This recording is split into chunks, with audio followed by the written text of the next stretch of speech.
Good morning. I need to set this up a little bit this morning. I've been out of bed since a little after 2 o'clock. I spent probably over an hour. I didn't actually time what time I came out, but it was definitely well past 3 o'clock when I came out of the atrium. I didn't go into the meditation room this morning. I was directed outside under the sky. In any case, I didn't get much sleep last night. I was awake. I turned off the Republic Roundtable call around 10:30, and I was awake every hour thereafter, 11 something, 12 something, 1 something, and I finally got out of bed a little after 2 o'clock, as I said. And many things were on my mind. A series of dreams. I saw relatives as they looked when they were young, and I took that to mean that we're going to do some age reversal coming up. Maybe not, but that's how I interpreted it when I was meditating. And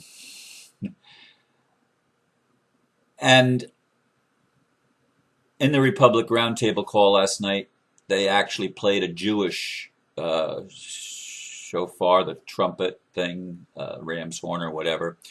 And it would be interesting to see if they do the call to prayer of Islam sometime. That's what I was thinking. All right, they've included the Jews this time. Now, and that's sort of still Judeo-Christian Holy Bible stuff. It would be interesting if they could branch out and expand their minds and do the Islamic call to prayer and maybe some Hindu and Buddhist things, chants. That would really show that they've awakened. And I'm actually getting to the point. I will say that toward the end, when they opened the lines up, one gentleman suggested that since Tim Turner is in jail and they're talking about holding elections even on the same day as the national elections, that they get Ron Paul to join the Republic. And some people thought that was a really good idea on the call, and one person toward the end of my time listening said he had very much apprehension about that because if Ron Paul came in, many other people that are in politics would also come in. And what's wrong with that? But he saw something wrong with it because it wouldn't maintain the purity, is the feeling that I had. And that brings me to today's topic and title and blurb. All roles and paths must be honored. I'll repeat that. All roles and paths must be honored. Imagine this: a God competition. Let the insanity sink in. Could any gods that chose to compete actually be God? Or would they be projections of our own minds? It makes sense to me that one of the most important aspects of what is called ascension, the second coming, enlightenment, or the awakening, is the ability of humans to rise above the pettiness of our divisive belief systems and choose to honor all roles and all paths. I would call that Sophia, giving birth to a higher mind, the mind of the heart, that is wisdom. It's not a competition at all. It's a tapestry of life, woven in love. To see that panorama, we must rise above what has been our limited perception to finally see how the pieces of the puzzle can come together.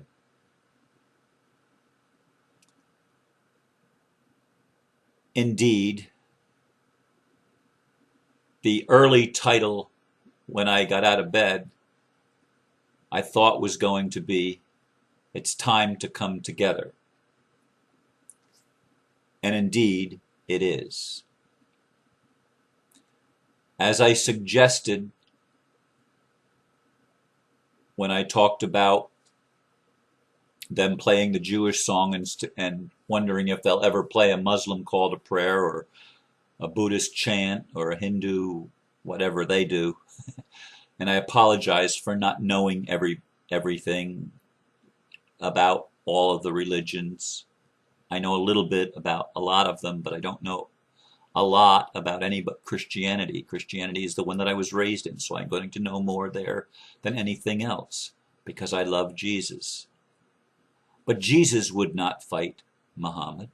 Can you imagine Jesus going to battle with the Buddha? I mean, it's utter nonsense when you think about it.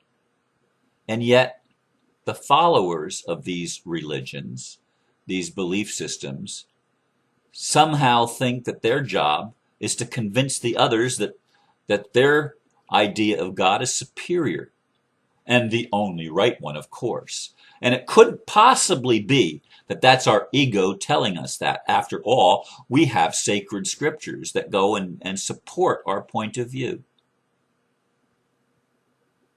And we continue the insanity of God competition. I think the time has come. I feel it's here for us to wake up.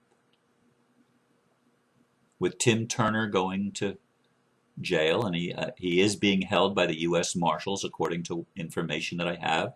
He's being treated well, I understand. And what does that have to do with all paths and roles must be honored? He's playing a role, which is why I've never jumped on the bandwagon of demonizing him. When we demonize others, as I tended to do when I first started this series of court hearings, especially with the one judge that I'm appearing before now, I had demonized him in my mind. And guess what he acted like when I did that? Yes, a demon. Imagine that. Imagine that.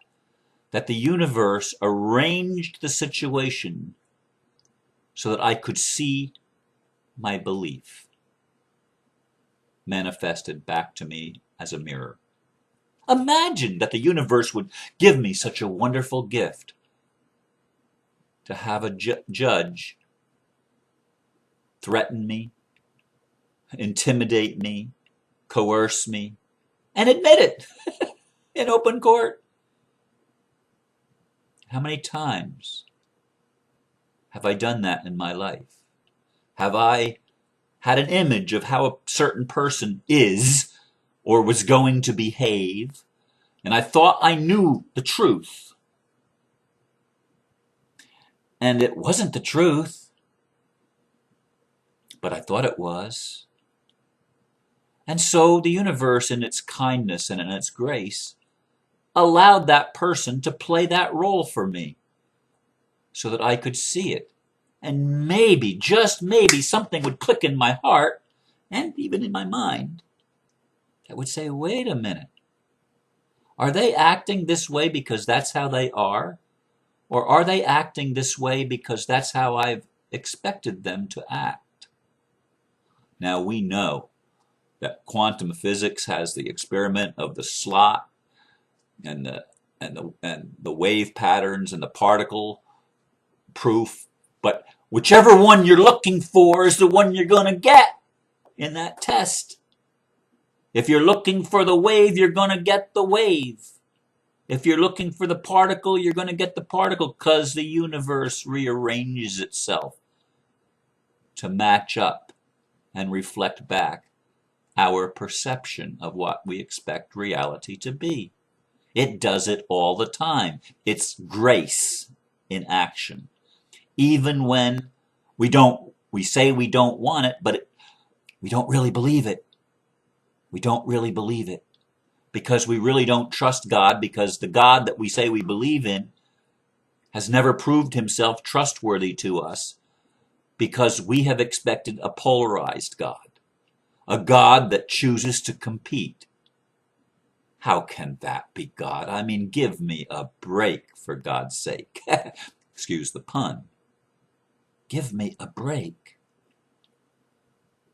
God, the creator of all that is embedded within creation itself. There's nothing in creation that doesn't have God in it, because God is the creator of all that is, and all that is God. So God is in everything, all of it. All the roles that the creatures play are part of God. All the paths that lead anywhere lead to God, because God is everywhere. Doesn't it make sense? If God is everywhere, that all paths lead to God? I mean, which direction can you go that doesn't end up with God? But we've limited our thinking and put blinders on throughout our lifetimes, many journeys of the soul into physicality and material world experience. We've gone into these things with blinders on. Now is the time of the awakening, or what did I call it? Ascension, the second coming, enlightenment. Yeah, all of those and more.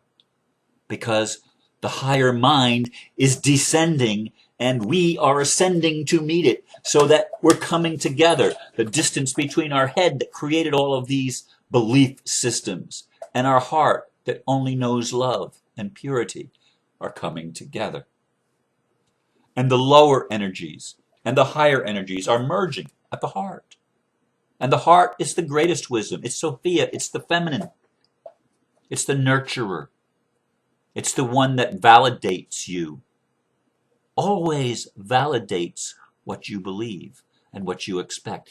If you're in fear, it will validate that your fear is valid for you, because it's what you choose.